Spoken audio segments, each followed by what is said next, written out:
there were even mechanical mistakes that we're not used to seeing from him, like backwards Xayah ultimates and stuff like that. So definitely going to be a close magnifying glass on him, considering the meta right now and considering his standing. And we talked about Power of Evil being one of the big carries for Misfits. Already Team WWE showing their respect towards an Oceania being banned away. One of his biggest comfort picks, but also a bit of a target ban towards Ignar. He did bring out things like the Blitzcrank, like the Thresh, very well known for him within Europe. I do like that ban away from WWE. Have clearly done their homework. Misfits take away Kalista, who continues to stay in her exclusive club of 100% presence. And Rakan actually banned away from Ben. So a couple of supports being targeted here. And Gnar will actually be the final ban there for WWE. And the most surprising one to me is that Blitzcrank. Because you mentioned, yeah, it's his target ban. Ignar had a lot of success on it. You have to have a lot of respect for that in the current state of the game. With Ardent Sensor to ban out a Blitzcrank. And they just want to remove some surprise options. Even if they feel maybe that it's a low percentage chance to turn the game, they're getting that one out of there. But think about what's left available right now. Sejuani, Jarvan, Tristana, Lulu, Janna, so many strong Free for all, everybody grab them. Yeah, that whole 100% pick ban is now very heavily going to be affected when there are so many power picks available. And I'm expecting Misfits to go full the Sejuani Tristana right now. Big comfort picks, especially for Hansala, and I think that is very important for him, especially a rookie on the international stage. And with the Cogmore ban and that Jarvan pick there for WWE, I am a little surprised to not see Xayah being pushed up higher, especially for Mystic. But maybe WWE think that the preference is on something like the Triss, so we'll see what Misfits lock in here and see what WWE get on the back end. There's the Triss, so if WWE read it right, they will get Xayah, which has been a big pick for them all tournament long. Yeah, Tristana, as you mentioned, Vedius, you know, we often see it picked into Jarvan. So many options, so many answers for that one, whether it is a top lane or a jungle Jarvan. Regardless, the beautiful pairing here, the double Yordles, everybody's known and come to love them. But also one of the big picks that I'm just remembering now is Galio. Something that Chinese teams absolutely love is Jarvan, Galio, Sejuani, because if you want to dive onto the backline comp, that is exactly perfect for it. You know what we want to see to top it all off? Is the Rumble that they also use when you switch the Jarvan down into the jungle, have the mid lane Galio, and then put a Rumble top lane. That's when we really get the full painting of all these combinations of ultimates, and you get those super heavy theory crafted multiple layers for those giant engagements. Who could forget that massive wombo combo from the play-ins? It was Team WE that obliterated Young Generations in an instant, and LPL teams definitely know how to play dive comp. Yeah, she big on the Galio. Again, loves to add to that plan of protecting Mystic, who will get the Xayah paired next to the Janna this time, so didn't want to give away kind of the other premier Ardent Sensor support, or defensive support, I should say, wanting to steal that Janna away before it could be banned. That does leave Galio on the vulnerable list, and Sejuani now to Misfits. So 6 very strong picks in this draft. And the thing here, to me, you know, the differentiation between Lulu and Janna, a big part of it is how easily Janna can apply Ardent Sensor to multiple people. And that actually is becoming a very big thing in the meta right now, especially as, you know, a jungler. I like to play other attack speed oriented champions. It's not just about Ardent Sensor on your AD carry. You know, Jarvan is going to apply some extra attack speed here with the flag. Janna can apply AoE Ardent Sensors. So if you get multiple champions based around attack speed, then you can really synergize even more people. There's one of them though. Sejuani is going to be picked up by Misfits. Maxwell are going to be happy to have that one. Cassio banned as well by Misfits, so a few eyes towards the mid lane there for Xie. WE, very careful consideration, banning away Syndra from Power Weaver, another signature pick for the man. Now we're looking at things like Corki and Lucian really rising in value. I feel like Talia, a champion that we've seen a fair amount, especially from the Korean representatives, but in Europe it's not really been a popular pick. Ever since the mana nerfs to her Q, she kind of fell off, and Corki really become the next big thing. Aurelion Sol for us as well, but against like teams like Team WE, already showing that respect. How can you forget the Lucian from GA versus Faker at MSI? Well, do ban away, but that leaves kind of those more utility picks for Xie, who does play, as we've mentioned, the Galio, but also Talia. Again, sticking with the theme, but a Galio ban from WE is actually going to take that option away. I think it makes a lot of sense because you saw the Lucian ban away from Misfits. You think this is one of the best answers to a Galio, so they're afraid of the early lock-in of the Galio for the side of Misfits. You know what I'm also thinking here is that since Misfits have the very last pick and could counter pick, you know, Kassadin, even though they're hovering Corki right now, they could hold on to the counter pick and maybe bring that one out with Lucian off the table. Not going to be the case here as Corki is eventually locked in, but that is going to give an opening. For Misfits, I think something that Hussein, their coach, who has a lot of control during the draft, he's thinking about making sure that Alfari and Hansama get comfort picks. Bear in mind, this is their first time playing on an international stage, and also they're playing at the World Championship against a very strong team in Team WE. So he knows that Power of Evil can just be safe on the Corki and mid. He has that experience, but they do not want to. They want to make sure that Alfari and Hansama are in a comfortable spot. Well, there's the Maokai for 957, going to add some front line to their team. And now we just have to see where Xie wants to go. Does he want to take something like Talia? Does he want to take the Kassadin, which is a historical pick for him as well?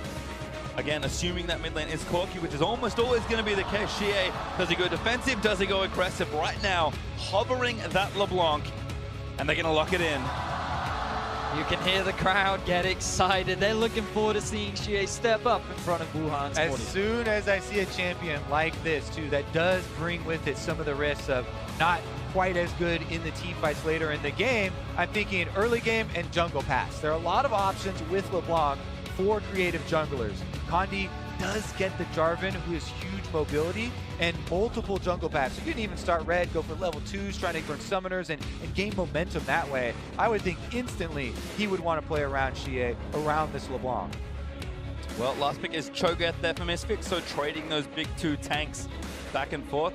I think teams will slightly differ on priority. Some like Cho'Gath more than Maokai, some like Maokai, and of course, comps will depend as well. But other than that, very standard stuff here. I think the mid lanes really are only big wildcard, and maybe Condi having a bit more early game pressure on the Jarvan. They did first pick it, so we'll see exactly what kind of influence he can have. And when you look at these comps, they fit very much with the styles of both teams, because the thing about Team WE, as you mentioned, Kobe, Condi has the ability to get early leads, but it's not something that Team WE rely on. It's not something that they play the whole game around. It's just an option that Condi is good at utilizing to just set up his laners for success, to better then set them up for team fights, which is the true strength of this team. Whereas Misfits, they've often been considered kind of like a budget G2. They prefer the slow macro style of play, but I think that's going to be dangerous playing up against a team that is so renowned for their ability to team fight. Well, certainly will be troublesome, as Wuhan has come alive with WE taking to the stage for day 2 here of groups. Certainly a important game here for both. See exactly how it all lines up. I think both teams should be happy with the picks they've got. Lots of comfort. You mentioned it for Misfits, Vedius, but a lot of expected things here for WE as well. Now it's just a matter of seeing how their play looks right now, because they'll be tested here on the Rift. One thing a little bit out of the ordinary here for Misfits. They've got an Ignite in the bottom lane. Everybody's been trending towards a barrier on the AD carry and the heal on the support, just because it's so focused around farming early game and trying to build up to that late game. But there is a bit of extra damage there, so we may see some more offensive moves and maybe some bottom lane focus for Misfits with the Ignite. The one thing you can say about Ignar is he likes to get in your face. He's known for roaming around the map. He doesn't typically sit in the bottom lane. He likes to try and have impact elsewhere, especially with Maxwell if he can. But on the Lulu, he's saying, okay, if I'm going to be relegated to 2v2, I may as well have some fun. Get up in his face and throw some glitter in it.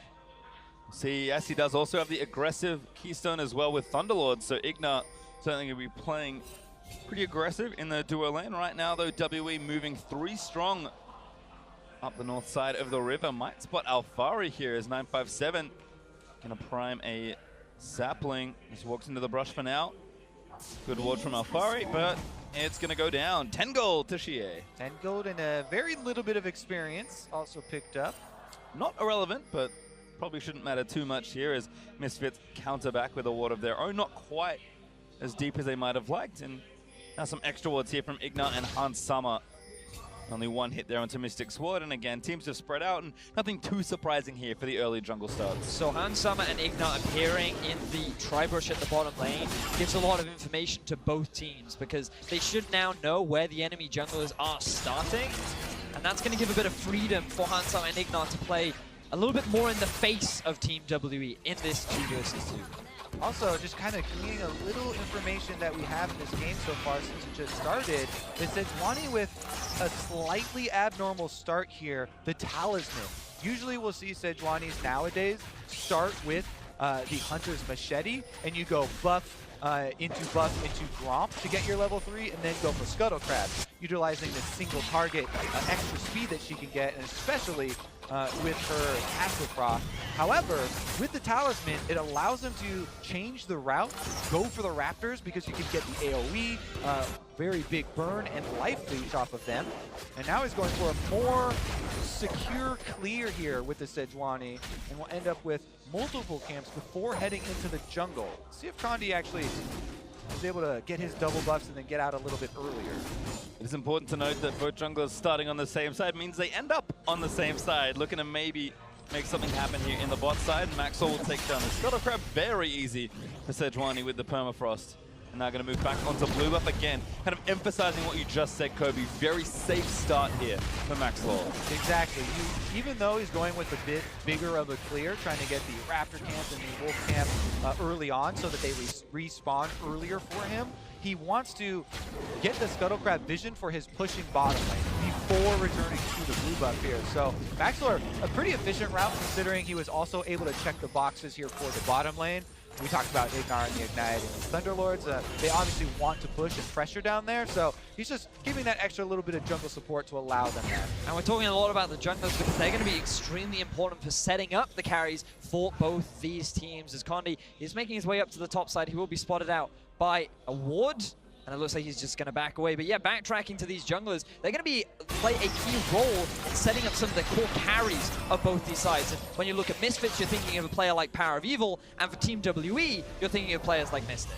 Yeah, there are some stats for you on the screen of two of the big damage percentage contributors here for each team. Power of Evil, we talked about, he was also receiving a lot of jungle attention from Maxlore and really getting off to a good start, which allowed him to put in a lot of these numbers. And Mystic as well from the bottom side. Definitely with Xayah as well, feels comfortable and set up to do the same. And there were a lot of question marks around players like Mystic in the play-ins, largely due to his laning phase. A lot of analysts felt like that he wasn't that standout, and while his team fights were certainly good, it was nothing impressive. But I feel like that coming into the World Championships and coming into now a bigger stage and much higher level of competition, I'm expecting a lot more from him, because after talking to some of the teams, I feel like he wasn't playing at the highest level during the playing stage. Meanwhile, we had a little bit of extra vision left in the jungle there by Team WE when Condi went to steal away those Krugs. Now he's in bottom lane, waiting for Hansama to check. Oh, Slow not gonna land. He gets him through the rocket shot, forcing the flash. Very cute play from Condi. Hansama a little bit quick to jump there. Didn't quite time it properly. He didn't get the buffer correct, which means that he still ends up getting knocked up. He's now going to lose both of his summoner spells in the 2 versus 2. And we talked about the impact of these junglers on these carries. Mystic now going to be in a much favorable position. Yeah, can't really get away from Jarvan, and Condi with a very successful gank. Double summoners. Remember, those are the defensive summoners for the bottom lane. No barrier for them at all. We'll see if the Ignite does come into play, because Condi's coming back for more. This is something that I've certainly seen before from WE. Condi looking for the revisit here as Mystic and Ben sort of back away. Condi gonna do a bit of jungling while he has some time. No need to really spend too much time here while he can be farming. And Hansama and Ignite, I think, playing with respect now that those have gone down. But you can see Condi's stats just incredible. His plan was very successful despite Worldly maybe not looking as strong as we'd expect. Condi certainly was. And this is what we talked about very much. He is one of those early setup plays. He tries to get his team early leads, but it's not something that the team relies on necessarily. It's not something that they have to have in order for the team to win. And Condi, he's just such a big facilitator, and he's had so much praise that he's already been able to set up his bottom lane for success. Now let's see if he can do it in the mid, because Shea on this LeBlanc. We all talk about LeBlanc being this assassin and how she wants to be roaming around the map, have that sort of early lead, have that early pressure. Right now, Gia is doing well in terms of the laning phase, but now we want to see him make these map movements as he's already doing in the river. Yeah, he's rewarded with some honey fruits. Used the clone there to slightly delay the minion wave from getting there, and looking and scouting for the jungler camps to keep track of Maxlore's clear speed. Nice as well from Alfari to pay the respect as she went left. No successful run this time around. PoE has also used his teleport already, so he's going to have no more freebies back to lane. She going to last hit these, and I think both mid laners will take it back. Certainly Power of Evil will with the Hex Drinker done, and Xie maybe going roaming instead. Like the respect being shown from Power of Evil. It will delay his Shrinking Force spike a little bit, but it makes the laning phase so much easier for the Corki. And I also want to highlight some of the vision being set up from both parties. A lot of it invested, around the bottom side of the map. Already double control ward from both sides, and their priority is making sure that neither of the 2 versus 2s get snowballed upon by either jungler. Sunny skies down there. Everybody just farming up those Bitcoins. Well, Mystic returns to the lane. Shield on the turret there for Ben just to prevent a little bit of damage. And a BF sub for Mystic versus the Saint-Bahan Summer. Again, slightly different starts there as far as itemization goes. And I think in a brush here for Ignar. WE, they're just going to play it safe. And again, Misfits playing very safe here, very respectful, and a ton of controllers. There were 3 down the line, but Hans Summer just placed his. 2 though for both Maxwell and PoE, mean that Misfits again just want to play safe. This is a team that does not want to fall behind, but happy to play even. Yeah, now that we do have the BF swords, a little bit of extra damage coming through, and the ultimate's available, maybe Condi is going to be able to revisit and create something. You know, he's walking away from those wards, comes through the lane, doesn't want to walk anywhere near Tribush, himself level 6 with red buff. This would be kind of the perfect storm if they could actually nail someone down, but again, Tristana hard to force on, especially with a Lulu at her back. Defensive control was cleared out by Mystic and Ben. That does give Condi leverage to sneak into both brushes if he wants, but again, just going to farm the Krogs, not waste too much time.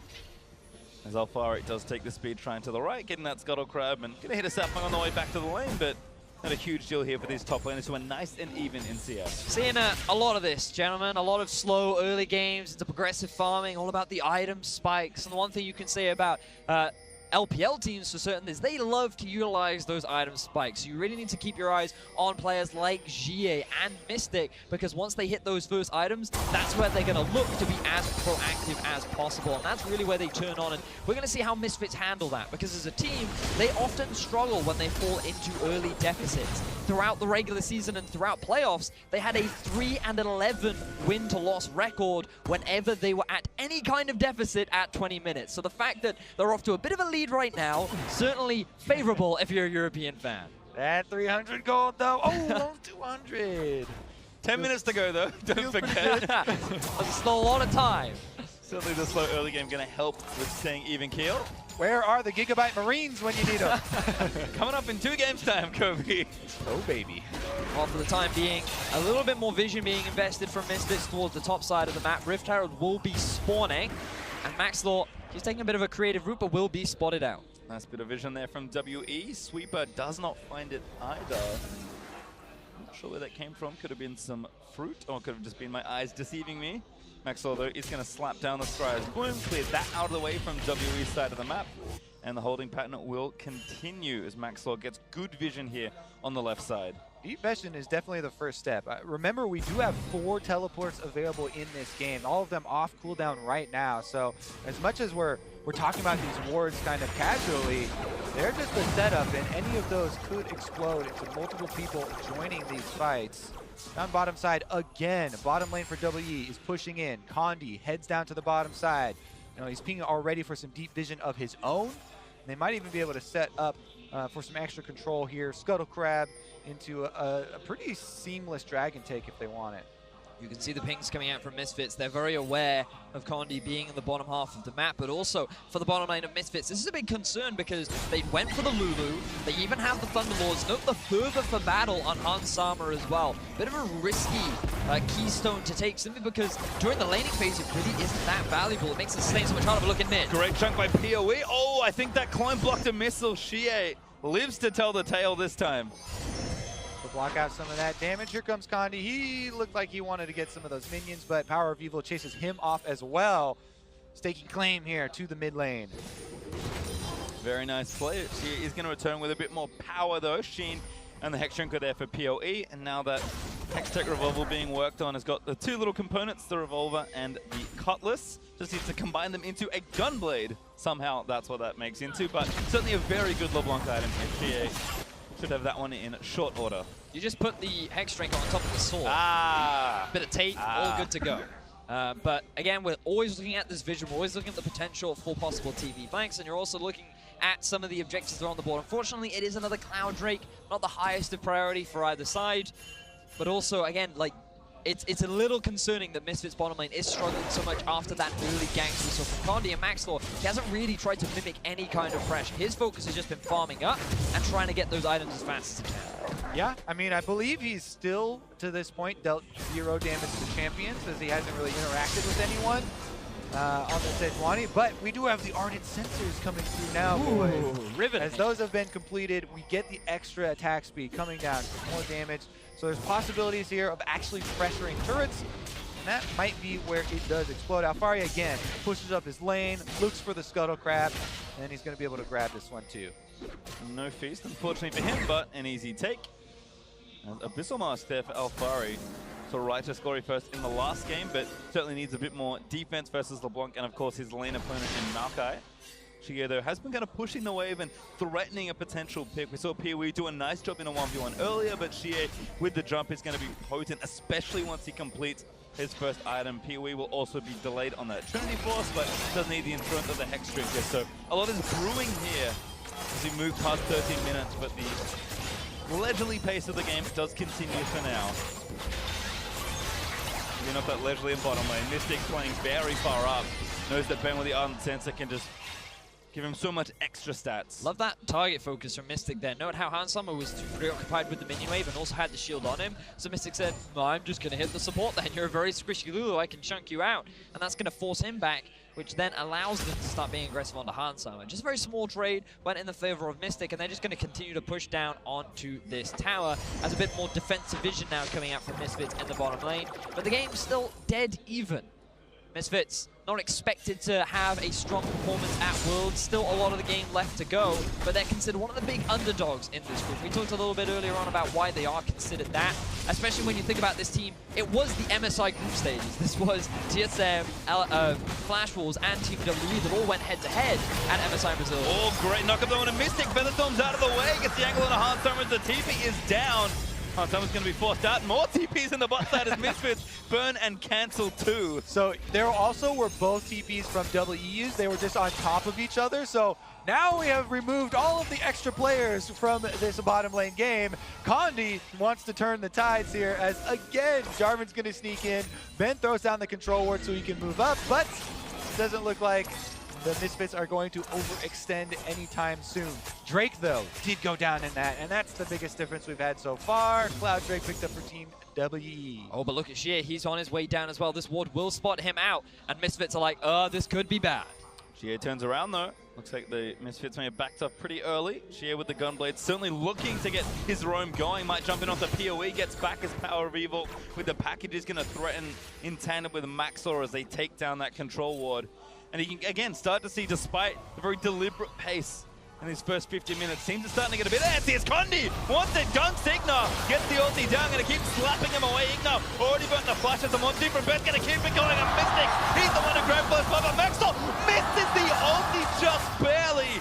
Mystic with a fast flash to get out of that one. And Misfits, they face check the bush. They even pinged it, expecting him to be in there, but Ignar flashed way too early, and Condi punishes it. Uses the EQ, locks him in the baby cage, and WE, they're able to get themselves their first kill of the game. Yep, if you flash early against Jarvan, he's just gonna dunk you. And here's the double knock-up. He lines it up for the Lulu as well as Tristana, and Ignar used his flash, so in comes the Cataclysm, buys enough time for the DPS to work here. Mystic flashing very early on that one, might have even been considering flashing before he saw the ultimate come out, and able to get away after that. A lot of summoners were blown in the bottom side, but the big gold bonus doesn't mean a whole bunch in the game at this moment.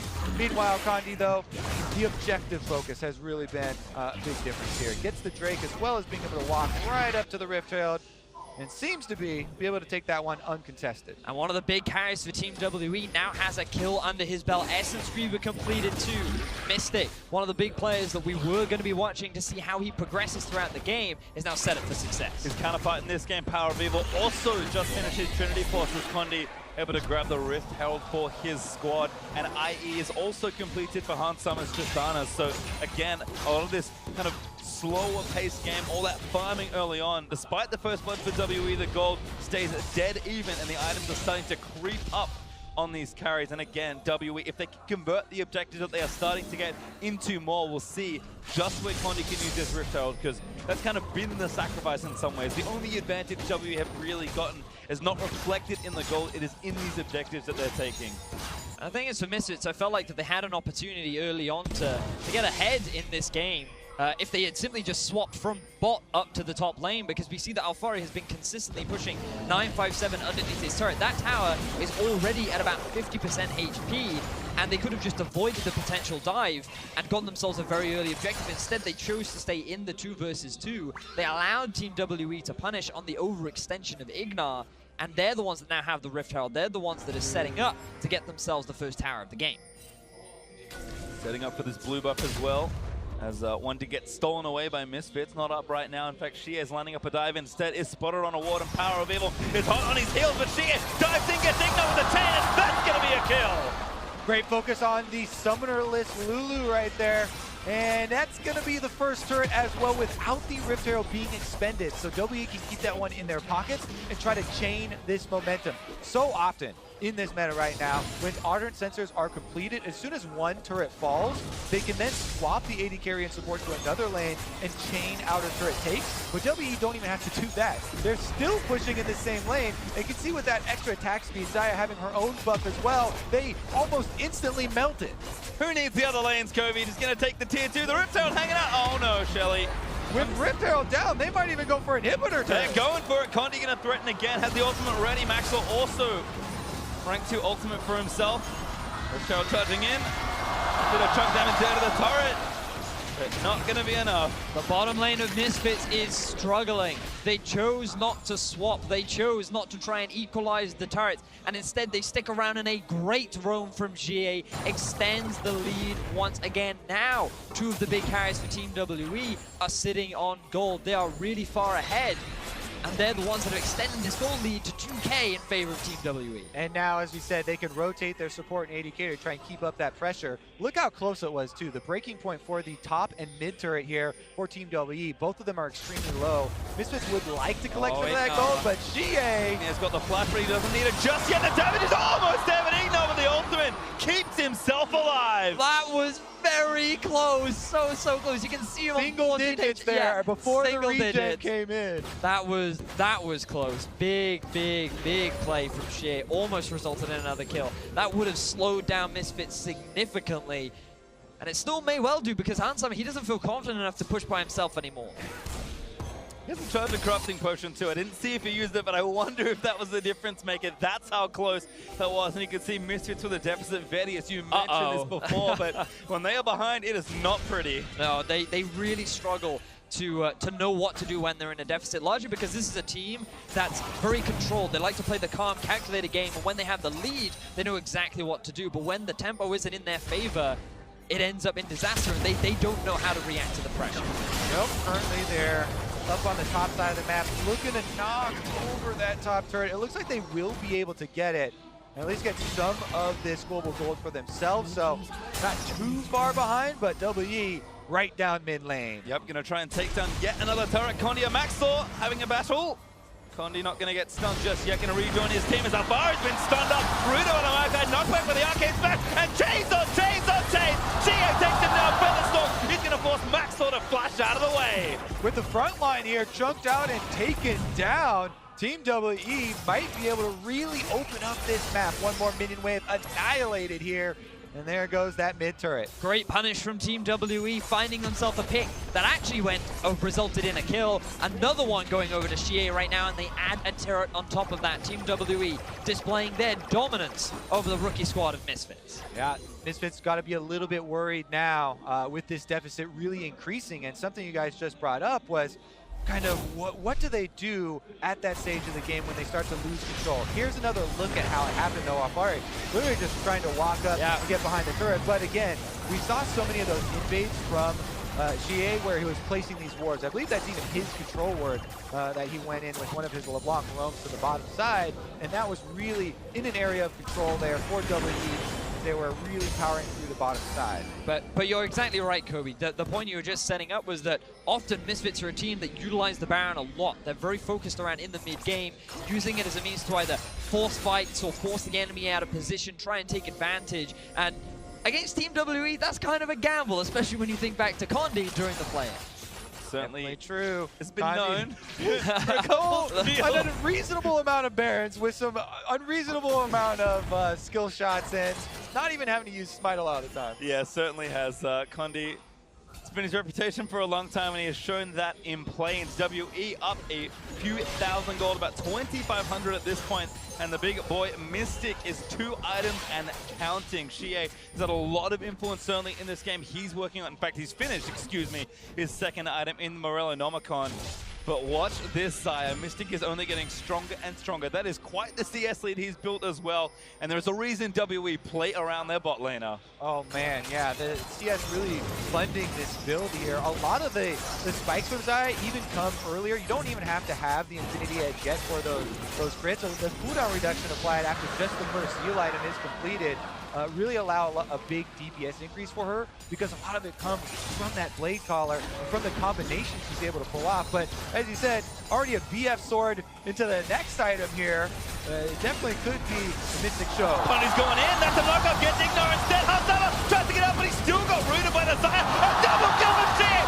Bounces the Qs back and forth through Misfits, and now Alfari, he's caught in and amongst the rest of WE. There's another kill as Maxwell dives through Xie for the triple kill. Misfits get obliterated by Team WE. Fantastic play from Xie. 5-0-0 right now on the LeBlanc, and their eyes are on the Baron. Fully loaded ring there as well for him. 10 stacks. Baron should go down shortly for them, and Team WE are out to the races. Well, this Baron should go over. Condi has a smite to spare, and Maxwell's dead for 15 seconds. Alfari cannot make it into the area from bot lane. WE secure the Baron. Team WE, they're putting on a clinic right now. Fantastic performance, punishing these slight mistakes from the bottom lane of Misfits, and just not afraid to run away with it. I mean, Misfits, yeah, they were running up to their own control ward there, but face first with Condi, and once again, Condi starts it off. He initiates, opens up this window for Xie to go in, get the double execution on the back line, and then they chase down the extra kill here. And I was thinking that, oh, maybe Misfits could still win the team fights later, because LeBlanc, she really struggles to kill the front line. She's not a great tank killer, but the job is made so much easier. She just kills the back line right from the start. You lose Hansam, you lose Ignar, and you can just see when you add on top of that an overfed Mystic, it's very easy to just shred through this Misfits lineup. Yeah, LeBlanc getting some last hits there, but Mystic still putting in a lot of work.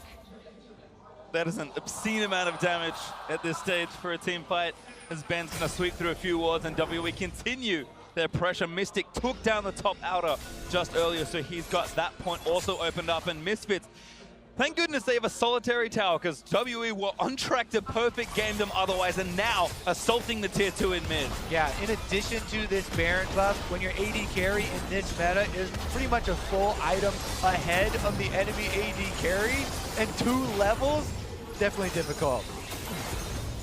And again, still have Baron, which I did forget briefly, looking to pressure things down. Power of Evil.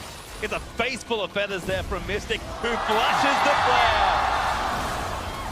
Gets the big shout from the crowd as well. Hansama jumps out, the Lulu ultimate is used, and Team WE are inside the base. Going straight for the throat here as his bot inhibitor turret does fall. Bot inhib is soon to meet the same fate. And Misfits are starting to struggle as we approach the 30-minute mark. PoE's got the package, he wants to make a play, but there is no play to be made, it feels like. Ooh, they're engaging. All right, never mind. Condi, oh, he's going to go back in. He traps Maxwell in and amongst the Cataclysm and gets himself out of the way. A rupture is very nice to knock some through the front of it.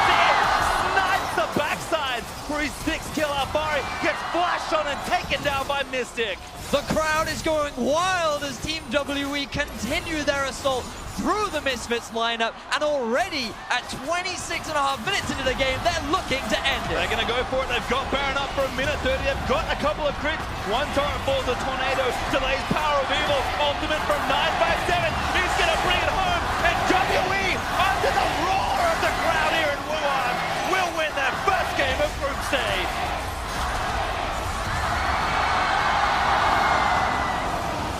Just listen to that crowd. Team WE absolutely shred Misfits there. Post 20 minutes, it was all things forward. We did say there might be struggles if there was a deficit, and WE just playing the style they've been known for all year long. Clean, calculated, and a very decisive end to that game.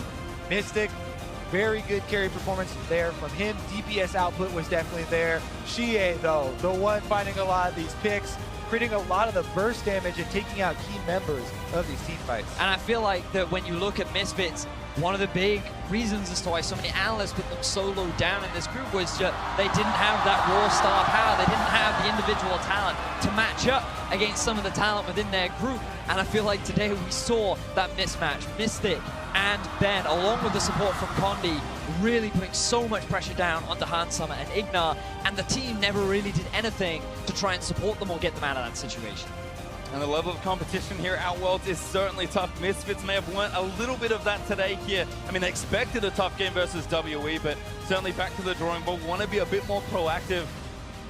A strong showing in the early game, but it just felt like they were kind of waiting and hoping WE made a mistake. And this is not a team that makes very many. That's the thing with this meta. You don't really get to see the big differences in the team in the early game. Exactly. So many teams are just content to farm it out, try and build up through the early game there. And then as soon as we hit 20 minutes, that's when we start to see the meaningful moves come through. And you can just see Team WE. They have so much experience as a team. They know exactly how to play together. And that was a fantastic way to start off their group stages. Certainly was. And with that, Team WE off to a good start in the group stage. So let's leave it to the analyst desk to break down that game. Thank you very much, Pastry Time. We have a stadium full of ecstatic fans here as W completes a near-perfect game, only dropping a single turret throughout the duration of that game and taking down Misfits. Yeah, let's be clear, they just smacked Misfits around. It took 15 minutes to slow League of Legends where the junglers were not really being interactive. I feel like Maxlaw continued to be not interactive as Condi started to step up, and he found those opportunities to get in there. Yeah, and this is the type of performance that the fans wanted to see yesterday from EDG against AHQ when they're favored in that group. And this is also what people were hoping W would do to the play-in regions in that tournament right there, because they had to go through that, and a lot of people were saying how underwhelming they looked. This was probably their best game so far at Worlds, including play-ins. But it's also a kind of performance that Flash Wolves and TSM do not want to see, because the teams that struggle to close out a game back and forth into that late game are now looking at WE as a team that was snowballing very effectively. And part of that snowball is Xie on the LeBlanc, right? Looking at that Champions Select graphic there, takes it as the final pick for them in that rotation, and he performs. Yeah, definitely some interesting things about the draft there. When we're thinking about picking a Janna in particular, we're saying that's going to go late game, but then they have LeBlanc, which means they have to win early, and they did in large part because Xie was making so many accurate skill shots around the map aside from that one to get a bunch of kills. And Xie and LeBlanc are almost two words that are synonymous to one another. He had a pretty rough middle of the split. Xie came back around week 8 or 9 and picked LeBlanc and suddenly looked like a star once again, comes back into the team, and he puts in so much work for Team WE, and a big part of why they looked so clean and so good in this game. The composition just revolved around enabling him. The Janna typically is coupled with more control. Cassiopeia, the Syndras, the Orianas, but seeing the LeBlanc, we're wondering what's going to happen around the map. How is he going to pair with Jarvan? Jarvan just relegated to looking for Cloud Dragons and Heralds, but leaving LeBlanc to do everything that she wanted. Looks at a gold graph that, out of nowhere, ends the game. Terrifying gold graph to see it spike like that around that 25-minute mark. But I want to return now to the conversation around the roster set up here by Team WE, right? We had Ben. We didn't really have an opportunity to talk about this leading into the match, but choosing to play Ben here in that support position. Talk to me, Rusty. What's going on with this substitution? So Ben has been the starting support for most of the split. The only time we've seen Zero is at MSI, at Rift Rivals, and now at Worlds during the play-in stage. And for me, it's all speculation. We don't know exactly why. All we know from Team WE is that they like both of them, and it's an active sub decision. Ben's a fantastic player, and it feels like nerves might get to him when Zero comes in. And I like that they started Ben here to test the waters in group stage and say maybe there are nerves. Let's find out. Against arguably the weakest team in the group as well, so you can get past with a potential weaker player, get the nerves out of the way. have him get some more confidence when you're up against Flash Wolves and TSM. And I thought they played well in that laning phase. I do have to criticize the Misfits laning phase a little bit for going with an Ignite Thunderlords Lulu and then not actually pressuring the lane pretty much whatsoever. They had that one total whiff of a gank from Maxlor when he threw all of his spells in a straight line to hit nothing. Right. And then beyond that, he was just farming camps. So they never played around that bot lane, which you'd think they would want to play around based on the summoner and mastery choices. Yeah, which is a very curious decision. We saw a lot of good vision control from the Misfits early. They should have known everywhere that Team WE were. And then that one lapse in judgment, that one good move by Condi, and things start to get upset. And it felt like Misfits, when they were just a little bit upset, lost all control and just went into turtle shell. Well, and again, you know, you've got to wonder how much of that can be attributed to the fact that this is a very new organization to the international stage, right? And there might be a little bit of hesitation around going, you know, all out and throwing the game, you know, playing not to lose as opposed to playing to win. It's not just a new organization, though. They're going with a completely new style. They went with all about scaling. You've got Corki, Tristana. Where's the early game Misfits that we wanted to see? That didn't show up here. They were going with, how about we just wait for Corki and Tristana to have Ardent Sensors and win a team fight? Nothing else was being very proactive for them. Right, something to be said. A lot of the EU casters, when they were talking about it, were saying that Misfits, this is the team that was constantly underestimated in the EU LCS, and that might be how they take games off the people here. Well, hey, if you're just going to sit back and farm and let the other team dictate Games the like game, that is why you are underestimated sometimes. All right, well, there you have it. For more on Team WE's win, let's go ahead and hand it over to Shox for a word with their jungler. All right, thank you very much. I'm here with Condi after that first crushing victory from Team WE after also running through the play-ins. Now, it seemed like Misfits were quite a comfortable opponent for you guys. What do you think of the other two teams in your group that you're going to face, Flash Wolves and TSM? 所以首先恭喜你们获得了胜利。然后呢，想问一下，你们刚刚跟 Misfits 打的话呢，打的还是蛮轻松的。那你觉得接下来里边小组里面 TSM 跟闪电狼的话，你怎么评价这两支队伍呢？ 我觉得接下来闪电狼跟 TSM 这两支战队的压力会给我们非常大吧。今天看他们的比赛都打得非常的棒，就比赛也打了那么久，双方确实打得非常不错。 So the upcoming games with TSM and against Flash Wolves is going to bring us a lot of pressure because I was watching their games just now and it was amazing games from very good teams and they were playing for a very long time too. So yeah, it's going to be a hard game. It was an intense matchup indeed. You guys being here at Worlds for Team WE, it is the first time in 5 years attending the World Championship, and on top of that, you guys are playing in front of your home crowd in China. Can you walk me through the fan support as well as the pressure and the motivation that comes with that? 所以距离上一次 WE 打到世界赛的话呢是5年前了，然后呢今年你们来到了全球总决赛，然后同时呢又是在我们的今年是我们的主场，然后有后面很多粉丝的支持，那你觉得就是能不能带我们就是大概过一下说你现在心里的感觉呢？ 这么久以来经历了很多吧，也成长了很多，也有时候就会有那种失落，但最终还是挺过来了。这也非常感谢一直以来陪伴着我们的粉丝吧。 So throughout this whole journey, we have really grown a lot. We have learned a lot, and there have been a lot of disappointments on the road. But finally, we're here now, and I think this is all thanks to all the fans that has been supporting us all this time. Fantastic. Well, thank you very much, Condi, and we'll be looking forward to the next matches of Team WE. But right now, we're going to a break, and we'll be right back with Fnatic versus Immortals. Which one is better?